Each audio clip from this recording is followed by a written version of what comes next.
سلام تخاتلتي كما تكونوا كما لكم مساكم ذلكم اماني كاب عبيت انفستر لو ما انتي على الثلاثه ور 10 حدث كتشن 25 بفلاي زي حزنا زلنا سومونن موداتا ورحي ناي ور 10 زنبره ناي ماركت رياكشن رينا يالنا እቲ ምክንያት ካኒ በቲ ሓደ ወገን ናይ ኤርኒንግ ሲዝን ወይ ከዓ ትካላት መክሰበን ዝርግሓሉ ግዜ ስለ ዝኾነ ካልኣይ ኣብ ዝሓለፈ ዕለት 29 ፌደራል ሪዘርቭ ኢንተረስት ናይ ምቁራፅን ዘይ ምቁራፅን ውሳነታት ስለ ዝነበረ ከምኡውን ኣብ ማርኬት አንሰርቲኒቲ ብዙሕ ፀኒሒ ማለት እዩ ትዕዳጋ ኣፕ ኤንድ ዳውን ክገብር ፀኒሕሎ ኣብ ዝሓለፈ ሰሙን ዝተፈላለዩ ትካላት ፅቡቅ ኤርኒንግ ጌረና ኣለዋ ገለ ትካላት ከዓ ሕማቅ ኤርኒንግ ጌረና ኣለዋ ብፍላይ ዕለት 29 ከኣኒ ኢንተረስት ሬት እውን ተቆሪፁሎ ማለት እዩ ስለዚ ማርኬት እንተሪእናዮ S&P 500 year to date ማለት እዩ ክሳብ ዛሎም ማዓንቲ እዚኣ ኣብዛ ዓመት እዚ ከባቢ 16.54 ሚእታዊት ኣምፂኢሎ ማለት እዩ 16.54% ኣምፂኢሎ እንትሕር ናብ ቻርት መፂና S&P 500 ብፍላይ ትራም ካብ ወርሒ 3-4 ኣትሒዙ ናይ ግብሪ ውግእ ወይ ከዓ ጎነፅ ምስ ዝተፈላለዩ ሃገራት ምስ ቻይና ምስ ኤሮፓ ምስ ዝተፈላለዩ ናይ ኤስያ ሃገራት ዝነበሮ ናይ ወለት ጎንፂ ምክንያት ብምግባር እቲ ማርኬት ሪኢና ነርና ከባቢ 21 ብጣዕሚ ወሪድ ነይሩ 21-20% ከባቢ ወሪድ ነይሩ እቲ ማርኬት ክራሽ ገይሩ ነይሩ ማለት እዩ እዚ ኣብ ወርሒ ኣፕሪል ኣትሒዝና እንተሪና ማለት ካብ ኦል ታይም ሃይ ካብ ትራም ተመሪፁ ወር ሓደ ምስ መፀ እቲ ማርኬት ቁሩብ ፀኒሑ ክራሽ ገብር ፀኒሕና ብፍላይ እቲ ዜናታት ናይ ግብሪ ምስ መፀ ሕድሕዳዊ ግብሪ ምስ መፀ ማለት እዩ እቲ ማርኬት ከኣኒ ኣይፀንሐን ካብቲ ዝነበሮ ላዕሊ ክድይብ ርኢናዮ ካብቲ ዝነበረ ሎው ናይ ትራም ናይ ሕድሕዳዊ ግብሪ ሎው ዝገበሮ ክሳብ ሕጂ ከኣኒ እቲ ማርኬት ከባቢ 43% almost 43% ደይብሎ ማለት እዩ ብናተይ ሪኢቶ almost ዳርጋ 7000 ኣብ መወዳእታ ዓመት 2025 ክንዓፁ ኢና ዝብል እምነት ኣለኒ እቲ ምክንያት ከኣኒ ኦቨርኦል እቲ ማርኬት ፅቡቅ ኩነታት ከም ዘሎን እቲ ቁጠባውን ኣብ ፅቡቅ ኩነታት ኣሎ ካልኣይ እቲ ኢንተረስት ሬት ሕጂ መቁራፁን ነቲ ማርኬት ፅቡቅ ዝኾነ ህድኣት ሂብዎሎ ከምኡውን ኤርኒንግ ከዓ ክንርስዖ የብልና ብፍላይ ናይ ትካላት ኤርኒንግ ንማርኬት ብጣዕሚ ሓያል ዝኾነ ቡስት ክቦ ስለ ዝኽእል ማለት እዩ ኣብ ኢንዲቪጁዋል ብርክታት ተሪእና ክሳብ ሕጂ ኣብዛ ዓመት እዚ ማለት እዩ ክሳብ ዛ መዓልቲ እዚኣ ሒዝናያ ዘለና ብፍላይ እቶም ዓበይቲ ትካላት ፅቡቅ ዝኾነ ፐርፎርማንስ ሂቦም ኣለዉ እቲ ምክንያት በንፃር እዩ ኣብዚ 2025 ብዙሕ ቁልውላዋት ርኢና ነርና ማለት ብዙሕ ቁልውላዋት ማርኬት ክራሽ ክገብር እዩ AI ባብል ኣቲና ኢና ትራም ነዚ ማርኬት እዚ ክራሽ ክገብሮ እዩ ዶላር ብጣዕሚ ወዲቑሎ ጎልድ ወይ ከዓ ወርቂ ላዕሊ በፂሕሎ ኦል ታይም ሃይ እንዳሃረመ ይኸይድ ኣሎ ብዙሕ ሰልዲ ኣብ ወርቂ ይኣትሎ ዝብል ብዙሕ ዜናታት ሰሚዕና ነርና ኣብዚ ናተይ ዩቲዩብ ትከታተሉ እንድሕር ኮይንኩም ኩሉ ግዜ ነቲ ማርኬት ብህድኣት ክንሪኦን ስራሕና ክንሰርሕ ከም ዘለና ብፍላይ ኣብ ኢንዲቪጁዋል ብርክታት ክነዋፍር ከለና ሶኢና ነቲ ትረንድ ጥራሕ ዘይኮንና ክንክተሎ ዘለና ማለት ትረንድ ክብል ከለኹ እቲ ዘሎ ዜናታት ጥራሕ ዘይኮንና ክንከታተሎ ዘለና ውሽጢ ኣቲና ባዕልና ክንምርምር ከም ዘለና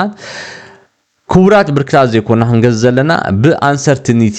ብዜናታት ዝወደቑ ትካላት እሞሃኒ ጥዑያትን ብስላትን ዓብዩ ንመጻኢ ፅቡቅ ተመላሲ ከምፁ እንብሎም ትካላት ቁጠባዊ ትሕዝቶኦም ብጣዕሚ ጎብለልትን ፀብለልትነት ዘለዎም ኣብ ፖርቶፊልና ክንሕዝ ደጋጊመ ዛረብ ማለት እዩ ካብቲ ማርኬት ከኣኒ ጠቕሊልና ክንወፅእ ከም ዘይብልናን ፈሪሕናን ርዒድናን ነቲ ማርኬት ገዲፍና ያስኢልና ክንወፅእ ከም ዘይብልና ይዛረበ ነዚ ምክንያት ከኣኒ ኣብ ኦክቶበር ካብ ኣፕሪል ማለት እዩ እቲ ማርኬት ምስ ተመለሰ እንትሕር ኣብ ዝለዓለ ወፂኹም ክትኣትው ዘይትኽእሉ እንትሕር ኮይንኩም ነርኩም እዚ ኩሉ ከባቢ 43 ሚእታዊት ማርኬት ገዲፍኩም ከይድሎ ማለት እዩ بتوسخ فيدرال ريزيرف كبابي 3.75 كساب 4 ميتاويت انترست ريت جيرمولو زي ب 25 بيز بوينت ويكا ب 0.25 ميتاويت قريصو مالو علت 29 25 مالتيو ኣብዚ ናይ 2025 መወዳእታ ዓመት ኣብ ዲሰምበር ዳግማይ ምቑራፅ ክርኢና ዝብሉ ኣካላት ኣለው ከባቢ 65.3 34.7 ከዓኒ ኣይክቆርፁን እዮም ፌደራል ሪዘርቭ ዝብል ርእይቶ እውን ኣለው ብተወሳኺ እዚ እንታይ ዘርእየካ ብፍላይ ፓወል ኣብ ሰዓት እዚ ኣብ ዲሰምበር ኢንተረስት ሬት ይቁረፅን ኣይቁረፅን ኢልካ ንክትዛረብ ቁሩብ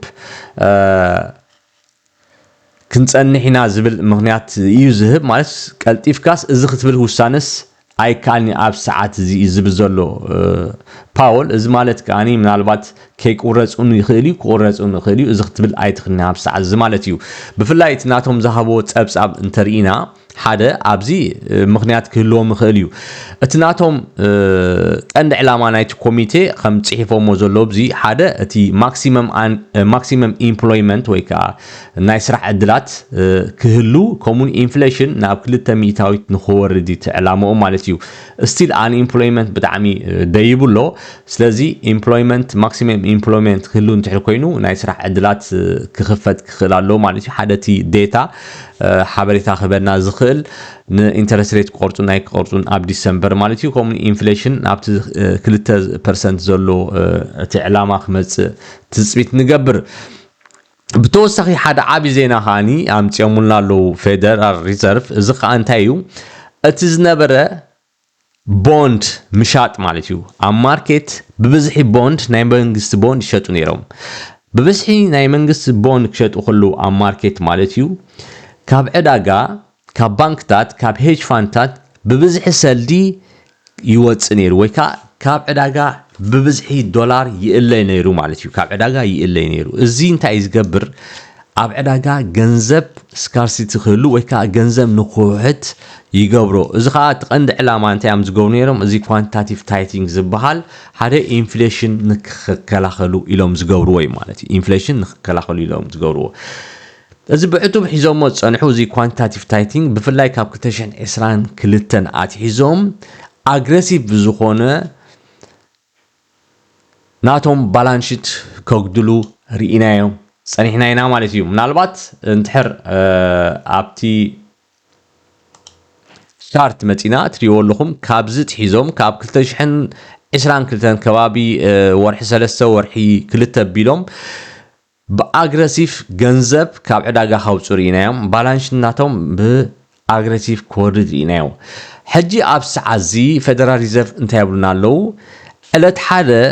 ወርሒ 12 እቲ ዝነበረ ቦንድ ናይ ምሻጥ ጠጠው ከብልዎ ምዃኖም ይገልጹሎ ማለት እዮም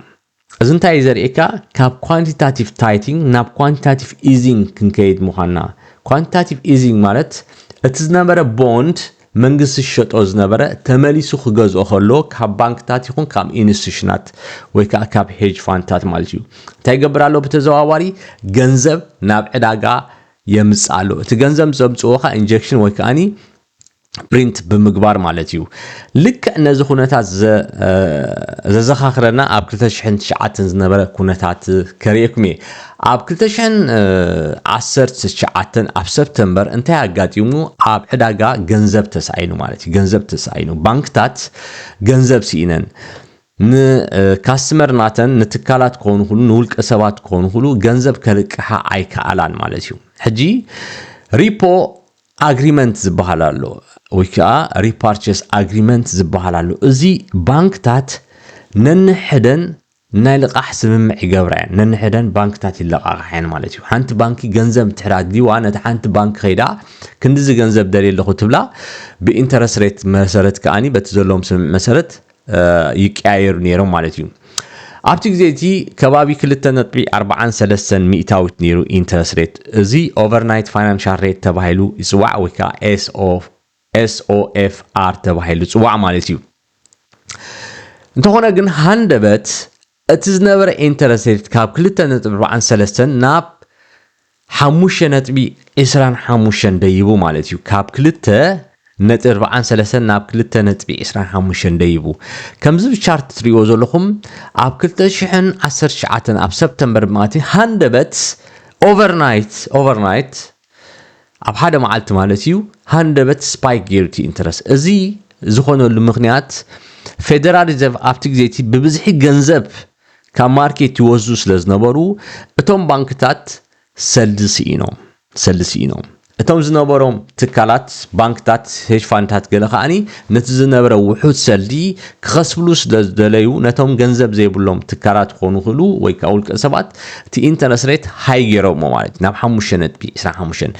ኣይፀንሐን እውን ኦቨርናይት ናብ 10 ሚእታዊ ደይቡ ማለት እዩ ናብ 10 ሚእታዊ ደይቡ እዚ ኣብ ማርኬት ዓቢ ዝኾነ ቅልውላው ገይሩ ዓቢ ዝኾነ ሸቕሎት ፈጢሩ ማለት እዩ ፌደራል ሪዘርቭ እንታይ ገይሮም ኢመርጀንሲ ዝኾነ ኢንተርቬንሽን ገይሮም ምትእታው ብምግባር ከባቢ 75 ቢልዮን ዶላር ሊኩዊዴት ገይሮም ናብ ሪፖ ማርኬት ማለት እዩ ከባቢ 75 ቢልዮን ዶላር እንታይ ገይሮም ሊኩዊዴት ገይሮም ናብ ሪፖ ማርኬት ሽዑ ብጣዕሚ ብዙሕ ገንዘብ ናብ ማርኬት ኢንጀክት ክግበር ጀሚሩ እቲ ሊኩዊዴሽን ከዓ ደሓን ኮይኑ ባንክታት ናብቲ ኩንነት ክምለሳ ክኢለን ማለት እዩ ሕጂኻ ከምኡ የጋጥም ኣሎ ማለት እዩ ነዚ ንሪኤሉ ሓደ ቻርት ኣሎ እዚ ኦቨርናይት ሪዘርቭ ዝበሃል ኣሎ ማለት እዩ ከም ስሪኦ ዘለኹም ኣብ 2019 ከም ዝኽብለኩም ፀናሕኹ ከም ዘጋጠመሉ ኩነታት ነይሩ ኣብ ባንኪ ገንዘብ ዝተሰኣነሉ ግዜ ነይሩ ብድሕሪኡ ገንዘብ ብብዝሒ ናብ ማርኬት ስለዝመፀ እቲ ትረንድ እንዳዓበየ ክመፅእ ፀኒሑ ካብ 2022 ኣትሒዞም ግን ኣግሬሲቭ ብዝኾነ ቦንድ ናቶም ክሸጡ ፀኒሖም ካብ ማርኬት ገንዘብ ከዓኒ ከልግሱ ወይ ከዓኒ ከኣልዩ ፀኒሖም ኣብ ሰዓት እዚ ትሪኦ ኣለኹም እቲ ሊኩዊዴሽን ብጣዕሚ ውሕድ ዝኾነ ገንዘብ ኣብ ማርኬት ከም ዘሎ እዚ ኢንዲኬተር እዚ ይሕብረና ኣሎ ማለት እዩ ራይዎ ኣብ ዝላዕሊ ክንደይ ቢልዮን ነይሩ ከባቢ 2 ትሪልዮን ዝነበረ ኦልሞስት 2 ትሪልዮን ዝነበረ ኣብ ሰዓት እዚ ከባቢ 51 ቢልዮን ዶላር ጥራሕ ኣሎ ኣብ ማርኬት ማለት እዩ በቲ ሓደ ወገን እንታይ ዘርኤና ኣብ ማርኬት ኣብ ዝሓለፈ እንታይ ነይርና ኣብ ሪስክ ፍሪ ኣሰት ከባቢ 7 ትሪልዮን ዝኸውን ገንዘብ ዶላር ማለት እዩ ገና ኣብ ሪስክ ኣሰት ዘይመፀ ገንዘብ ኣሎ ማለት እዩ እዚ ኻኒ ኣብ ብመልክዕ ቦንድ ተታሒዙ ዘሎ ከባቢ 7 ትሪልዮን ዶላር ኣሎ ማለት እዩ እዚ ገንዘብ እዚ ምናልባት ፌደራል ሪዘርቭ ኣብ ሰዓት እዚ ኣብ ዲሰምበር ዕለት 1 ጠጠው ተቢሎሞ ተመሊሶም ቦንድ ናቶም ክገዝኡ ምስ ጀመሩ እቲ ዝነበረ ገንዘብ ናብ ባንክታት ክዝርግሑ ክጅምሩ እዮም ማለት እዩ እዚ ገንዘብ እዚ ሕጂ ኣብ ባንክ ጥራሕ ኮፍ ኢሉ ዘይኮነ ክፀንሕ እንታይ ይኸውን ኣብ ሃይ ሪስክ ዝኾነ ኣሰት ክዋፈር ክጅምር ማለት እዩ ክዋፈር ክጅምር እዩ እዚ ኻኒ ነቲ ማርኬት ነቲ ዕዳጋ ሓደ ሓይሊ ክቦን ፅቡቅ ዝኾነ ምንቅስቃስ ኣብ ዝተፈላለዩ ሪስክ ዝኾኑ ኣሰት ብፍላይ ከዓኒ ኣብ ስቶክ ማርኬትን ኣብ ክሪፕቶ ካረንሲን ሓደ ዓቢ ዝኾነ ምንቅስቃስ ክርኢና ዝብል ርእይቶ ኣለኒ ብናተይ ወገን ማለት እዩ ስለዝኾነ እቲ ሕጂ ክሓትምዎ እዮም ወይ ከዓ ሰልዲ ክሓትሙ እዮም ዝበሃለሉ ዘሎ ምክንያት እቲ ቀንዲ እዚ እዩ ስኢልካ ገንዘብ ኣይሕተምን እዩ ካብ ማርኬት ገንዘብ ከኣልዩ ፀኒሖም ኣብ ማርኬት ዕዳጋ ገንዘብ የለን ገንዘብ ምስ ተሰኣነ ከዓኒ ባንክታት ክሽገራየን ንናተን ካስተመር ገንዘብ ከረቅሓ ክእላ እንትሕር ዘይክእላ እንትሕር ኮይነን ካብቶም ገንዘብ ዘለዎም ባንክታት ከይዶም ክልቅሑ ክጅምሩ ከለዉ እቲ ኢንተረስት ናይ ሪፖ አግሪመንት ወይ ከዓ እቲ ነንሕዞም ዝለቃሕሉ ኢንተረስት ሬት ስፓይክ ክገብር ክእል ስፓይክ እንትሕር ገይሩ ከዓኒ ብጣዕሚ ቅልውላው ከጋጥም ክእል ቅልውላው እንትሕር ኣጋጢሙካ ፌደራል ሪዘርቭ ብቁልጡፍ ኢድ ብምእታው ዓቢ ዝኾነ ገንዘብ ኢንጀክት ብምግባር ናብ ማርኬት ከምፁ ይኽእል እዮም ማለት እዩ ስለዝኾነ ኣብ ማርኬት ብዙሕ ዓይነት ምንቅስቃስ ኣብዚ 2025 መወዳእታ ከምኡውን ኣብ 2025 ኣብቲ መጀመርያ ክሳብ ቀዳማይ ኳርተር ዘሎ ክሪና ብድሕሪኡ ግን እቲ ማርኬት ክሃድዩ ዝብል እምነት ኣለኒ ስለዚ እቲ ኳንቲታቲቭ ታይቲንግ ዝነበረ ናብ ኳንቲታቲቭ ኢዚንግ ንኸይድ ከም ዘለና ኣብ ሰዓት እዚ ሓበሬታ ሂቦምና ኣለዉ ኣብ 2022 ብኣግሬሲቭ ብዝኾነ ካብ ኳንቲታቲቭ ኢዚንግ ናብ ኳንቲታቲቭ ታይቲንግ ከም ዝኣተዉ ሪና ነርና ብፍላይ ኣብ 2019 ዝነበረ ኩነታት ከምኡውን ናይ ኮቪድ ምስኡ ብምትእሳርን አግሬሲቭ ዝኾነ ገንዘብ ፕሪንት እንዳገበሩ ክኸዱ ፀኒሖም ዳሕራይ ኢንፍሌሽን መፂ ነቲ ኢንፍሌሽን ንምትህዳእ ኸዓኒ ካብ ማርኬት ገንዘብ ከኣልዩ ፀኒሖም ማለት እዩ ስለዚ تقند نحنا نقبرو زلنا نزي ماركت زي بخمينا نحزو زلنا سايكولوجيكالي بحسور شيء أزلوا بركتات على دينا أفتن تكالات إنفست نقبر نهرينا أفتن بخبر شيء تزلوا بركتات كن قرب سنحن تبنا كسب زخون عين الكوريشن نرئي كأتنا ويكا دولار كوست أفريج غيرنا هنكيد نخلينا بتوسخي بزعوا أب individual بركتات عينات بركتات زحسرو بخمي كخت جزء تخل بخمي واقوم كخت فلتهم تخل حفشاو زخونة كاب مجمريا بزعوا ستوك ماركت كسبت على درجة تمارو مستدليو أب تحت اللينك لكم مسنا إبت investment academy تمرت جميلكم فلتاتهم كتعبيو نتوع أب كص علي بخالة تحسوا حساب نراخب سلام كنا